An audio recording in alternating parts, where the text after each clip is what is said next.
Manet Degas is an exploration of an artistic dialogue between two artists who are each at the forefront of inventing modernism, and who did so largely in response to one another. It's also an attempt to look at a complex relationship through two bodies of work. Rivalry often reflects ambition. We are all creatures of our time and of our moment, but we all express and respond to that in such different ways. To put this, say, in musical terms, Manet is the great composer of symphonies, and Degas is the great composer of chamber music, one who looks at the intimate complications of modern life. One of the primary motivations was to bring together two collections that are exceptionally rich in the work of these two artists, that of the Musée d'Orsay and the Metropolitan Museum of Art. Manet and Degas have each received frequent monographic treatment, and so the question was, what happens when we look at them in light of each other? The opportunity here to truly discover the work of one artist through the work of another is really what reveals the essential qualities of each. It's wonderful to have this anchor of each artist at the portal into the exhibition, to almost welcome the visitors, but also to remind us of the very distinct nature of each of these artists' work. Manet is born in 1832, Degas in 1834. They were both Parisian, which is a very important element for our story. They were very much part of this urban, modern fabric of the city in the 19th century. Broadly speaking, they're both artists devoted to the human figure.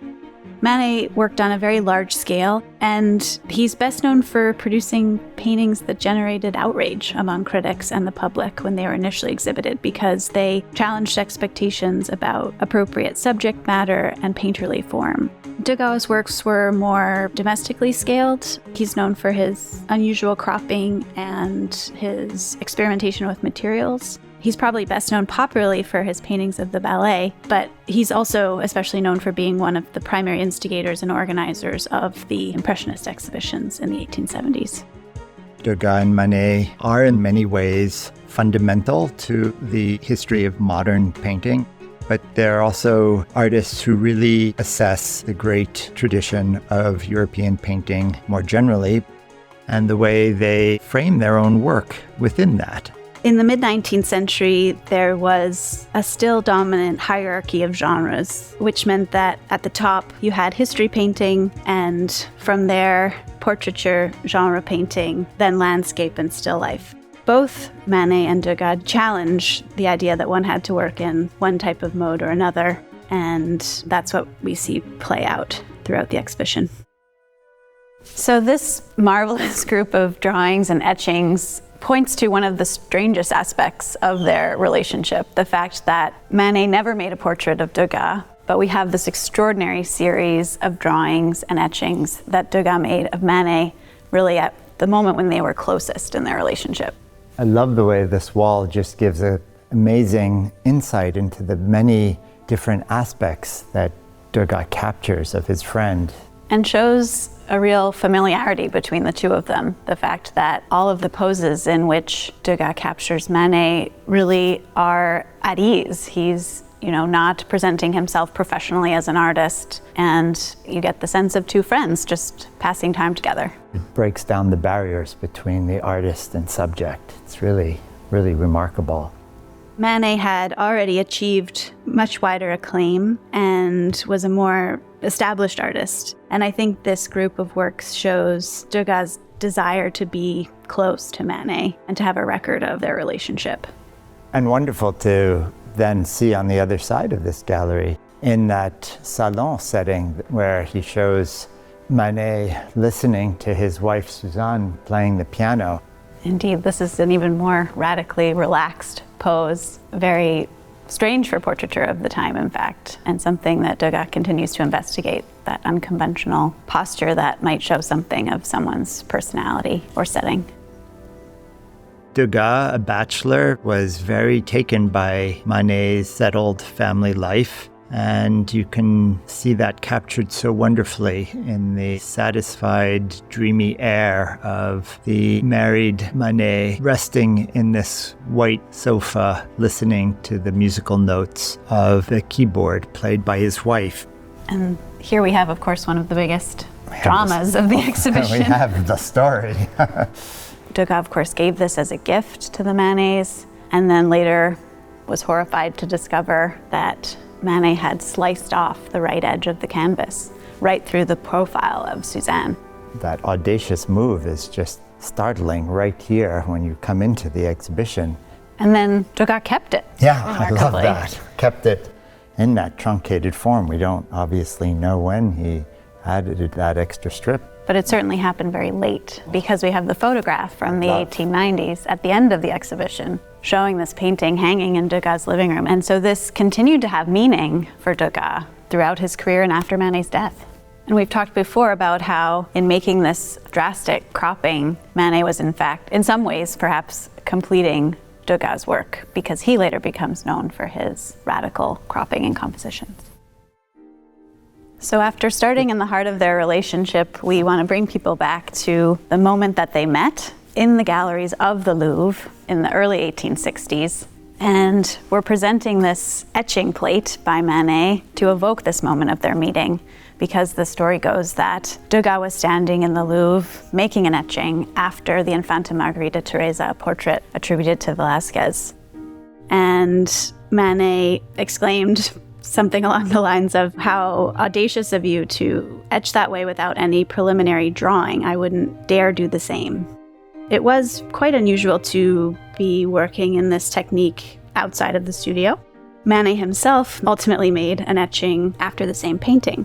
And so we see that Degas' etching is indeed in reverse. There's no intermediary step, whereas Manet did, we know, make a preparatory drawing, and therefore his print is in the same orientation as the painting. Degas' plate doesn't survive, but we do have this beautiful Manet plate to sort of conjure this moment in the mind of our visitors. What an extraordinary opportunity for artists to meet in the galleries of the Louvre in front of the works by the titans of European painting, to imagine that they could see history or the history of art in living color. I love imagining Degas copying a print by Marcantonio Raimondi, the 16th century printmaker, of the figure of Parnassus, and to see here Manet picking it up in that nude figure of a woman in the Déjeuner sur l'herbe. We know it was such an important source for him in composing this picture, and so it is extraordinary to see, in fact, that Degas was making copies after the exact same print. They're all looking at the same sources. They're all taking elements from them and imagining them in new ways. We wanted to bring people from their artistic origins to their familial origins and give people a sense of who they were as men in the context of their families, among whom they so often socialized. To see all of these family portraits, to recognize how well they could just capture the nature of the various members of their close circle. There's still something incredibly closely observed and incredibly profound psychologically. Yes, for both of them as young artists, making portraits of their family members helped them to find their voices. And one of Manet's very first submissions to the Salon is his portrait of his parents. And then Degas, too, when he's studying in Italy, is making countless studies of his Italian relatives, which ultimately results in this extraordinary family portrait. The Salon was such an important event and context in which both artists really had to prove themselves. You feel the presence of Olympia as you turn the corner and come into this space. It's arresting here in New York to see, but also a clarion moment to wake us up to the questions of their time. This painting, which Manet exhibited at the Salon in 1865, caused such a sensation, such a stir, such outrage among critics for its subject, for its scale, and for the way in which it was painted. That directness, that boldness, that quality on the surface of paint and expression and line coming together. It's hard not to feel the power of that even today. He presents the bold image of a courtesan in her bedroom. Here she's confronting the beholder as she is about to receive a bouquet of flowers from an attendant who becomes an equally important subject. One of the contrasts that Manet is setting up here is this nude white woman with this black clothed woman. For his models, he cast Victorine Meurent as Olympia and Laure as the maid presenting a bouquet of flowers. Her presence alludes to the burgeoning free black community in Paris, but her attire is also distinctive in terms of representations of black women in this period. The fact that she's shown in European dress, she's not exoticized. Olympia generated outrage among critics and the public for the way it frankly presented a contemporary courtesan without any guise of mythology. Its commercial history is equally interesting because it found no buyer until a public subscription was mounted by Monet in the 1890s for it to be acquired by the French state. And importantly, Degas contributed to that subscription. Like so few works, it brings history to a point of encounter with a break, right? The modern moment, where all of the resonance that we look at art historically when we first encounter this painting. It's certainly become an icon of 19th century art history, but I think when you're able to stand in front of it, you see so many of the reasons why it just invites you to continue to engage with it. It asks so many questions. And this marked a moment of pivotal change. Degas completely abandons what he was working on before to turn to modern life. It's hard to see through the same eyes after looking at something like this. It certainly doesn't fit into any of the categories, the neat sort of genres as they were divided at the time. Right. We're so grateful to be able to present this. It's a historic moment for us. Its first presentation on this side of the Atlantic. Its only third time outside of Paris in its entire existence. It couldn't be a more important thing to celebrate. Working on this project in collaboration with the Musée d'Orsay, I think it speaks to what a partnership this was, that they were willing to send this in the context of this exhibition. Degas presents at that very same salon a very odd picture, an extraordinarily large painting, vaguely called A Scene of War in the Middle Ages. And it's a collage of many sheets of paper that's mounted to a canvas of tremendous scale. Yet its subject is incredibly dense and incredibly difficult to tease out. It sort of has a hollow landscape as its focus, with one woman on horseback looking back with a bow, a male figure looking over to her with his back to us, and then a rider heading out of the right side of the picture with a woman he's abducted. It was later erroneously called The Misfortunes of the City of Orléans, a French city, which was the source for the naming of New Orleans in the south. And people have often wondered whether somehow this reflects the war and the conflict there. What was Degas thinking to present a work on paper in this thinly applied paint, essence, watered down with this thinner to just these veils of pigment?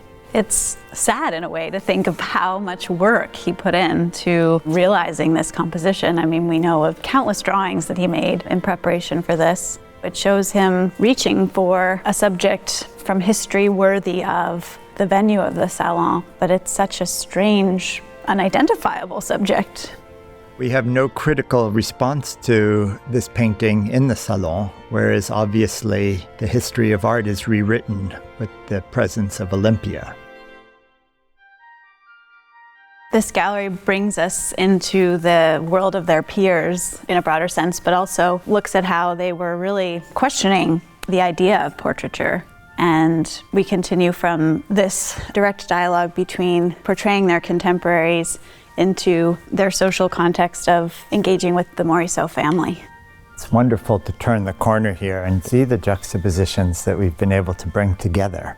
Looking at their world more largely of artists, of critics, of friends, of family, and then diving deeply into certain questions of relationships that were important to them in their lives.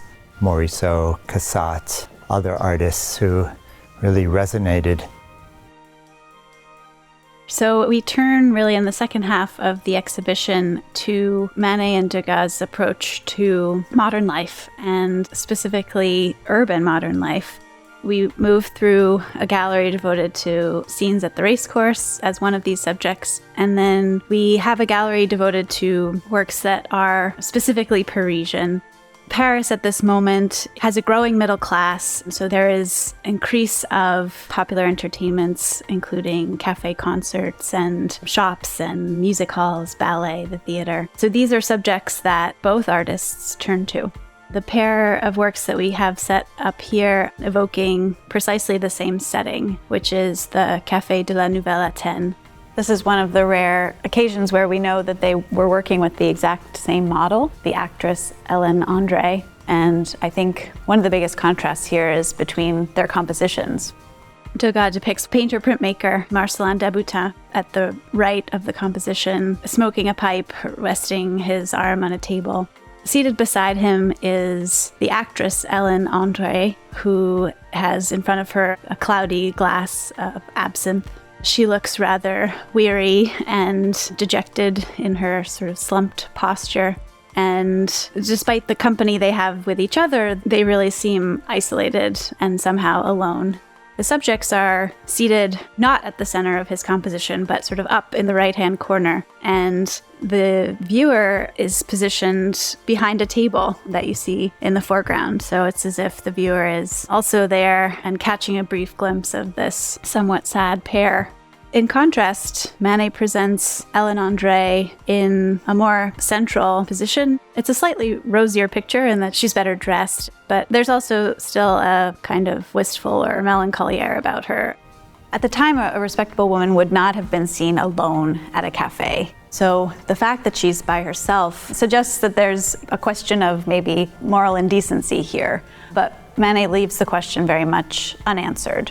She's sitting with an alcoholic drink, a plum soaked in brandy, and she has a cigarette in her hand, but it remains unlit, and it doesn't seem that she's touched her drink.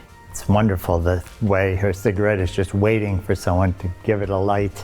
These are fictions. These are not artists out of their studio with easels in the cafe. These are artists drawing from familiar models, even using friends to model, to create these tableaus of urban life, of modern life, and without any narrative but that. It's the context of the city, the context of Paris that they encapsulate so wonderfully in these pictures.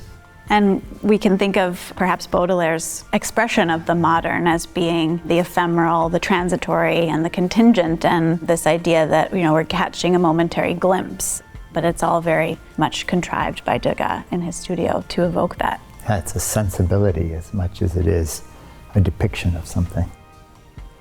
We've tried to shape this story around certain themes in these two artists' work, and to go from the public stage of the cafe concert and the public cafe into these dark spaces of Paris behind the facades of the city walls.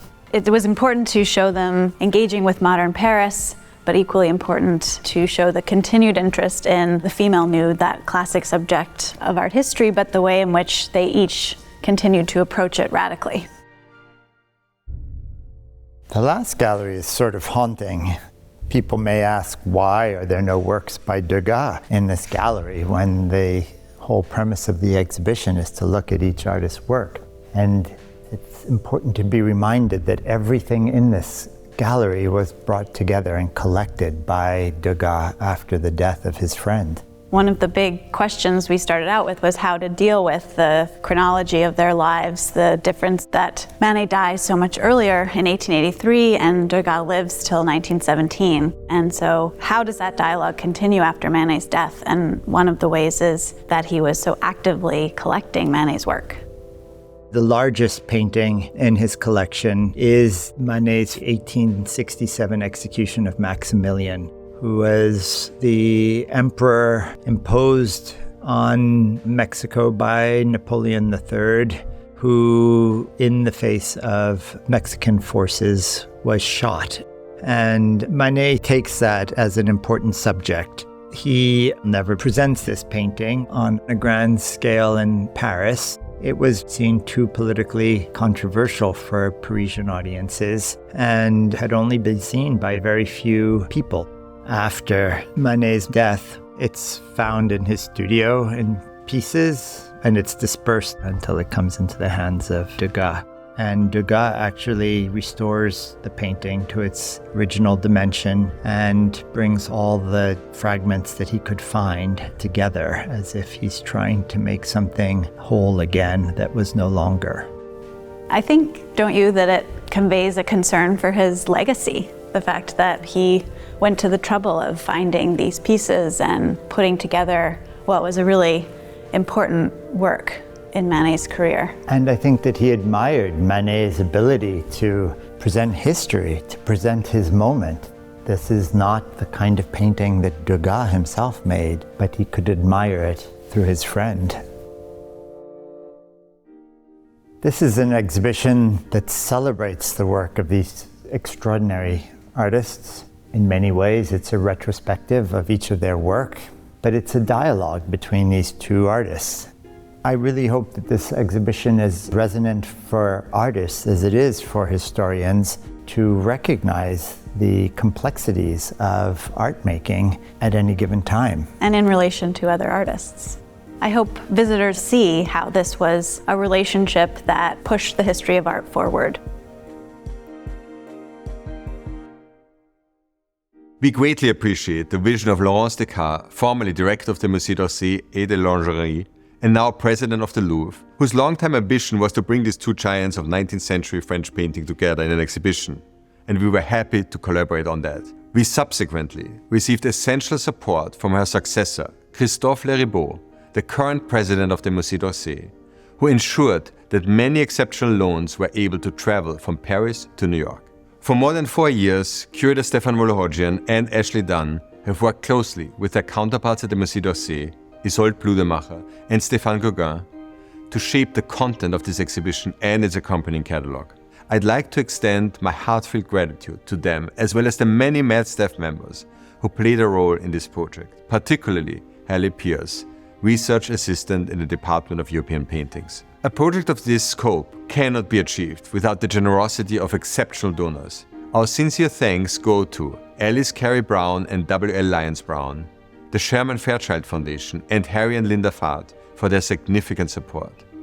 We also send our profound thanks to the Janice H. Levin Fund, the Gail and Parker Gilbert Fund, the Sam and Janet Saltz Trust, Rosalind and Kenneth Landis, and Elizabeth and Dean Keller. This exhibition is supported by an indemnity from the Federal Council on the Arts and the Humanities. The accompanying catalogue, containing important new scholarship, is made possible thanks to a lead grant from Gregory Annenberg Weingarten, Grow at Annenberg. We are also grateful to an anonymous gift in memory of Nanette Kalakian, and we thank also Robert M. Buxton, Elizabeth Marsteller-Gordon, Claude Wasserstein, the Mellon Foundation, and Hubert and Marie Goldschmidt. On behalf of everyone at the Met, thank you for joining us.